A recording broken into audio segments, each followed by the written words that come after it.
साल हो गया मैं यहाँ पे खट्टी पे काम करते हुए।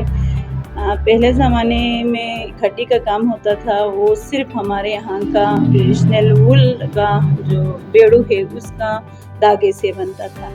अभी हमने दुपट्टा भी बनाना शुरू किया, इसका हमने कपड़े भी बनाया, इसका हमने कुशन भी बनाया। ये सारी चीज़ें हमने ईजाद किया है इसके लिए। JBRSP ने मुझे 3 महीने का ट्रेनिंग दिया था। फिर उनके साथ मैंने 15 साल काम किया। फिर उन लोगों ने मुझे सपोर्ट करके ये सारी मशीनें दिया।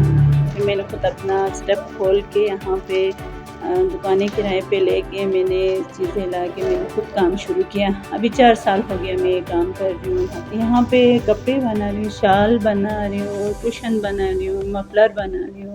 अभी मैं हमारे यहाँ का देसी जो वूल है ना उस पे भी काम कर रही हूँ।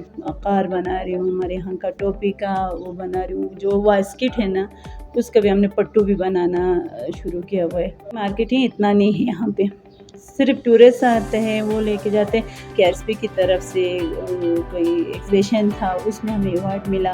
लोक विरसा इस्लामाबाद में भी लेके गया था, वहाँ पे अवार्ड तो मुझे नहीं मिला, लेकिन वहाँ पे मुझे यहाँ के जो पत्थर वाले बर्तन बनाते हैं उन लोगों ने एक पत्थर का मुझे बर्तन बना के दिया था। वो लोगों ने अवार्ड के तौर पे। लड़के हो या लड़की हो, पढ़ाई करके तो नौकरी तो सबको नहीं मिलेगा। कारोबार करे, हमारे साथ आके मिल के हमारे साथ ताउन करें, काम करें, हम सिखाएंगे उनको। जो लड़कियों का माँ बाप नहीं है, जिसका शौहर नहीं है, उसके लिए हम मुफ्त में सिखाएंगे।